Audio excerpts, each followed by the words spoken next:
Praise to the lord. ఈరోజు దేవుడు మనకిచ్చినటువంటి వాగ్దానం ఏంటంటే 2వ దినవృత్తాంతముల గ్రంథము 29వ అధ్యాయము 11వ వచనం. తన సన్నిధిని నిలుచుటకును తనకు పరిచర్య చేయుటకును యెహోవా మిమ్మును ఏర్పరచుకొనెను గనుక మీరు అశ్రద్ధ చేయకుడి. ఆమేన్. దేవుడు తన యొక్క పని చేయమని నీతో స్పష్టంగా మాట్లాడుతూ ఉన్నా, దేవుని సేవ చేయమని నీతో స్పష్టంగా తెలియజేస్తూ ఉన్నా, ఇంకా ఎందుకు అశ్రద్ధ చేస్తూ ఉన్నావు? దేవుని సేవ చేయాలి అని నీకు అర్థమవుతూ ఉన్నప్పుడు, దేవుడు నన్ను కోరుకుంటూ ఉన్నాడు, తన పని నా ద్వారా జరిగించాలని అనుకుంటూ ఉన్నాడని నీకు తెలిసినప్పుడు, దేవుని యొక్క ఆ మాటకు లోబడటానికి ఇంకా ఎందుకు అశ్రద్ధ చేస్తూ ఉన్నావు? దేవుని యొక్క పని జరిగించటానికి, ఆ చిత్తానికి లోబడటానికి ఇంకా ఎందుకు అశ్రద్ధ చేస్తూ ఉన్నావు? దేవుడు కోరుకున్న దానికి నువ్వు అప్పగించుకోవటానికి ఇంకా ఎందుకు అశ్రద్ధ చేస్తూ ఉన్నావు? మనం అనుకుంటూ ఉన్నాం, మనం బలహీనులము, నాకు తెలివి లేదు, జ్ఞానము లేదు, నేను సరిగా చదువుకోలేదు, బైబిల్లో ఉన్న అక్షరాలను నేను సరిగా చదవలేను, అలాంటిది నేను ఎక్కడ దేవుని పని చేయగలను? నాకు సరిగా కనిపించదు, ఎక్కువ దూరం నేను నడవలేను, నాకు నాలుక తిరగదు, సరిగా మాట్లాడలేను, నేను ఎలా దేవుని పని చేయగలను? అందరి ముందు నిలబడి మాట్లాడాలంటే నాకు ధైర్యం లేదు, అందరి ముందు నిలబడి వాక్యాన్ని ప్రకటించాలంటే, దేవుని సువార్తను చెప్పాలంటే, దేవుని విషయాలను చెప్పాలంటే నాకు ధైర్యం లేదు, జనంలో నిలబడి మాట్లాడాలంటే నాకు భయము. అలాంటిది నేనెక్కడ దేవుని పని చేయగలను? నేను ఎలా దేవుని సువార్తను ప్రకటించగలను? అంటే ఇట్లాంటి ఆలోచనలు మనకు వస్తూ ఉన్నాయి. ఎప్పుడు దేవుడు మనల్ని తన పని చేయమంటూ ఉన్నప్పుడు, దేవుని సేవ చేయాలని నీకు స్పష్టంగా అర్థమవుతూ ఉన్నప్పుడు. మరి ఇట్లా మనలో ఉన్న లోపాలను చూసుకొని, మనల్ని మనము తక్కువగా అంచనా వేసుకొని దేవుని పని చేయటానికి అశ్రద్ధ చూపిస్తూ ఉన్నాం. ఆయనకి అప్పగించుకోవటానికి మనము ఆలస్యము చేస్తూ ఉన్నాం. దేవునికి తెలియని విషయం ఏముంది? ఈ లోకంలో మన గురించి తెలియని విషయం ఏముంది? మనము సరైన జ్ఞానము లేని వారమని ఆయనకి తెలియదా? అంత తెలివిగల వాళ్ళము కాదు అని ఆయనకి తెలియదా? మరి దేవుడు మనల్ని ఏర్పరచుకున్నాడంటే ఖచ్చితంగా అది ఆయనకి తెలిసిన విషయమే. మనము సరిగా నడవలేమని, లేదా మనము సరిగా చూడలేమని, సరిగా స్పష్టంగా మాట్లాడలేమని ఆయనకి తెలుసు. అయినను ఆయన మనల్ని ఏర్పాటు చేసుకున్నాడు. అయినను ఆయన మనల్ని సేవ చేయమని మనల్ని ఏర్పాటు చేసుకొని ఉన్నాడు.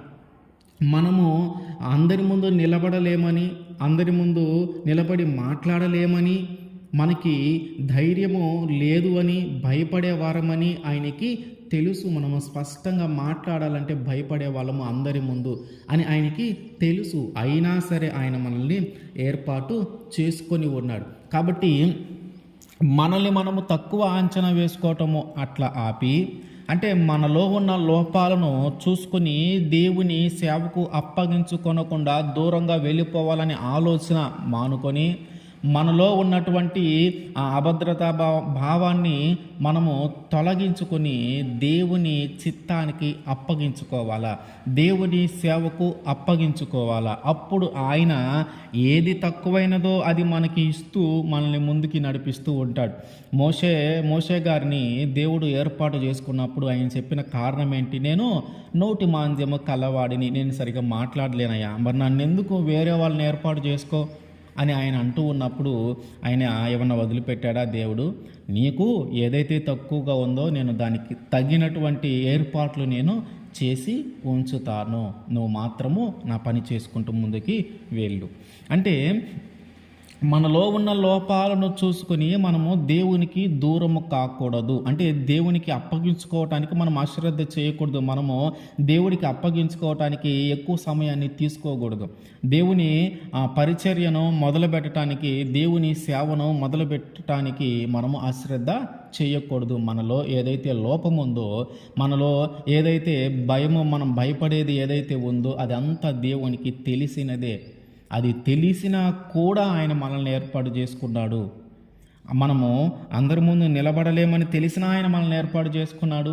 మన సరిగా బైబిల్ చదవటమే రాదు అని తెలిసినా ఆయన మనల్ని ఏర్పాటు చేసుకున్నాడు. ఏర్పాటు చేసుకున్నటువంటి ఆయన మనల్ని ముందుకి నడిపిస్తాడు. మనకి ఏదైతే లోపం ఉందో, మనం దేని గురించి అయితే భయపడుతూ ఉన్నామో, దేని గురించి అయితే ఆలోచన చేస్తూ ఉన్నామో, ఆయన ఖచ్చితంగా దానికి సంబంధించినటువంటి సహాయాన్ని మనకు ఏర్పాటు చేస్తాడు.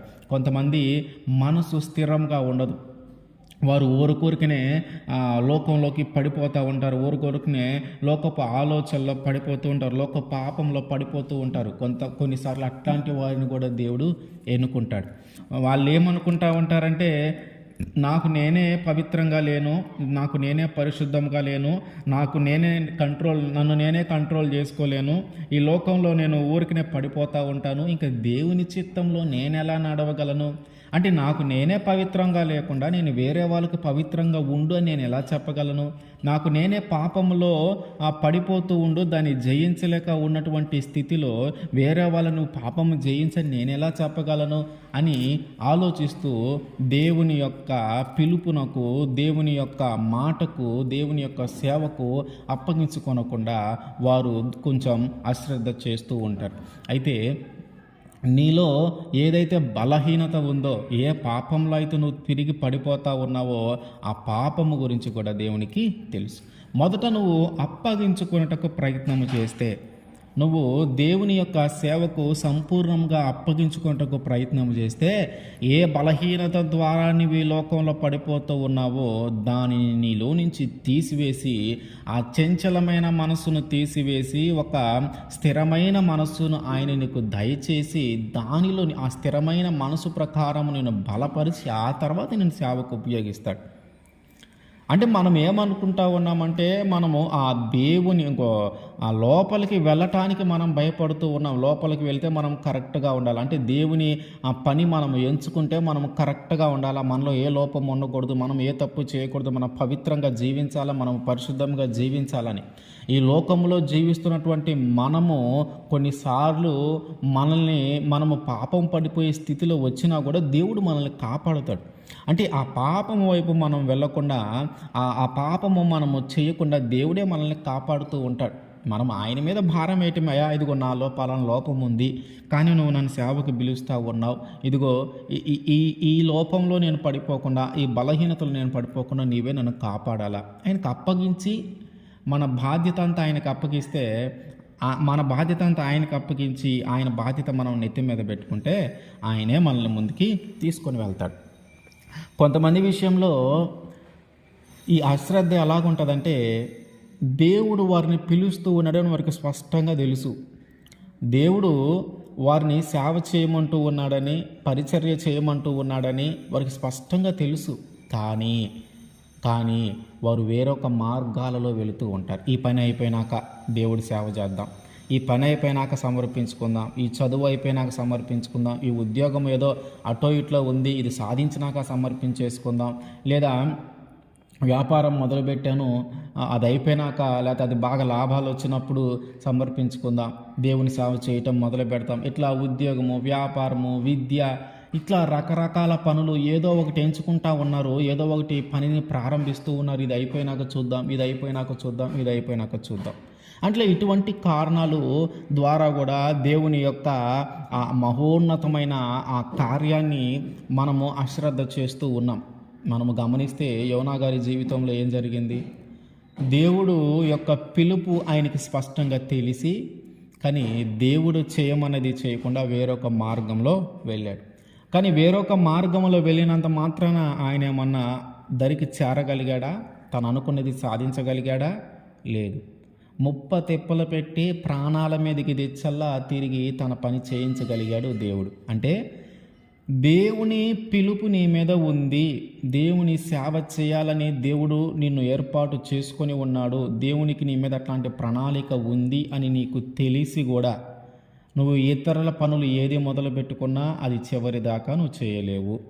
నువ్వు ఏ విద్య అయినా సరే, ఆ చదువైనా సరే, వేరొక ఆ సంపాదనకి సంబంధించిన వృత్తి అయినా సరే, ఏది నువ్వు చివరి వరకు కొనసాగించలేవు. అది సక్సెస్ కాలేం మనం. దేవుడు పని చేయమని, దేవుని సేవ చేయమని మనకి స్పష్టంగా అర్థమవుతూ ఉన్నప్పుడు దానిని వదిలేసి నువ్వు ఏది పట్టుకున్నా దానిలో సక్సెస్ అనేదే ఉండదు, దాన్ని నువ్వు సాధించలేవు. దేవుని సేవ నీకు పిలుపు ఉండి దేవుని సేవ చేయాలని నీకు దేవుడు మాట్లాడుతూ ఉన్నప్పుడు కానీ, నీకు అర్థమైనప్పుడు దేవుని సేవను వదిలేసి, అంటే దేవుని పిలుపుకు లోబడకుండా, దేవుని మార్గంలో నడవకుండా, నువ్వు ఏ మార్గాన్ని ఎంచుకున్నా, నువ్వు ఏ పనిని ఎంచుకున్నా, నువ్వు ఏ వృత్తిని ఎంచుకున్నా అది ఏది సక్సెస్ అవ్వదు. చివరికి ఆ దెబ్బలు తిని అవమానపరచబడి ఘోరమైన స్థితిలోకి వెళ్ళి దేవుని సన్నిధిలోకి రావాల్సిన పరిస్థితి ఏర్పడుతుంది. మచ్చటంగా చక్కగా నా పని చెయ్యి అని దేవుడు మనకి చెప్తూ ఉన్నప్పుడు ఆయనకి లోబడటమే మంచిది. ఆయనకి లోబడితే మన యొక్క కుటుంబం ఎలా ముందుకు వెళ్ళాలి, మన యొక్క జీవితం ఎలా ముందుకు వెళ్ళాలి అనేది మొత్తం ఆయన చేతిలో ఉంటుంది. ఆయనే మనల్ని నడిపిస్తూ ఉంటాడు, ఆయనే మనకి మార్గదర్శిగా ఉంటాడు. అట్లా కాదు, నేను ఈ పని చేసి వస్తాను, నేను ఈ చదివి వస్తాను, నేను ఈ ఒక్కటి మొదలుపెట్టాను, ఇది కంప్లీట్ చేసి వస్తాను, ఇది అయిపోయినాక వస్తాను అని అంటామా? అట్లాంటి పరిస్థితి, అంటే దేవుని కాదు అని నువ్వు ఏది పట్టుకున్నా కూడా అది చివరికి మళ్ళీ నేను ఎక్కడికే తీసుకొస్తుంది. చివరికి ఎక్కడికి తీసుకొస్తుంది? దేవుని సేవ అనే దగ్గరికే తీసుకొని వస్తుంది. కాబట్టి ఆయన నీతో కానీ స్పష్టంగా మాట్లాడుతూ ఉంటే, నీకు కానీ దేవుని సేవ చేయాలి, దేవుడు నన్ను ఏర్పాటు చేసుకొని ఉన్నాడు, దేవుడు నన్ను ఈ పని కోసం పిలుస్తూ ఉన్నాడు అని కానీ నీకు కానీ స్పష్టంగా అర్థమైతే నువ్వు అశ్రద్ధ చేయవద్దు. నువ్వు దేవుని చిత్తానికి లోబడు, దేవుని మాటకు లోబడు, ఆయనకి సమర్పించుకుంటే, దేవుని సేవకు సమర్పించుకుంటే ఆయనే నీ బలహీనతలను తొలగించేసి, నీలో ఏదైతే అభద్రతా భావం ఉందో దాన్ని తొలగించేసి, నువ్వు ఏదైతే లోపముందని, నేను సేవకు పనికిరానని అనుకుంటూ ఉన్నావో దాన్ని అంతా తొలగించేసి, నువ్వు ఒక మంచి క్రమశిక్షణలో తన రక్తంలో కడిగి నేను పవిత్రంగా మార్చి ఆయన సేవ చేయిస్తాడు. అట్లాగే ఈ పని అయిపోవాలి, ఇది జరగాలి, ఇది జరిగిన తర్వాత, ఇది తగ్గిన తర్వాత, ఇది పొందుకున్న తర్వాత, ఇది ఇప్పుడే మొదలుపెట్టాను, ఇప్పుడు దేవుడి సేవ చేయలేను అని ఏదైతే కారణాలు చెప్తా ఉన్నావో, దేవుని కాదు అని నువ్వు ఏది మొదలుపెట్టినా, దేవుని చెయ్యి వదిలిపెట్టి నువ్వు ఏ చెయ్యి పట్టుకున్నా అది ఏది సక్సెస్ కాదు. చివరికి నువ్వు దేవుని సేవ అనే మార్గంలోనికే రావాలి. దేవుడు అట్లాగే తిప్పి అక్కడికి మొత్తాన్ని తీసుకొచ్చి అక్కడికే మళ్ళీ అదే మార్గంలో అదే గుమ్మం దగ్గర వదిలిపెడతాను నేను. కాబట్టి ఈ ప్రయాస ఇదంతా పడే కంటే కూడా దేవుడు మనతో స్పష్టంగా మాట్లాడుతూ ఉన్నప్పుడు మనం బలహీనులమైన, అజ్ఞానులమైన, చదువు రాని వాళ్ళమైనా, కుంటి వాళ్ళమైనా, గుడ్డి వాళ్ళమైనా, మాట్లాడటానికి సరిగా రాని వాళ్ళమైనా, అందరి ముందు మాట్లాడే ధైర్యం లేని వాళ్ళమైనా మనము ఆయన పనికి అప్పగించుకుంటే, ఆయన సేవకు అప్పగించుకుంటే ఆయనే మనల్ని ముందుకి తీసుకొని వెళ్తాడు. కాబట్టి ఈ విషయంలో మనము అశ్రద్ధ చేయవద్దు. ఆమేన్.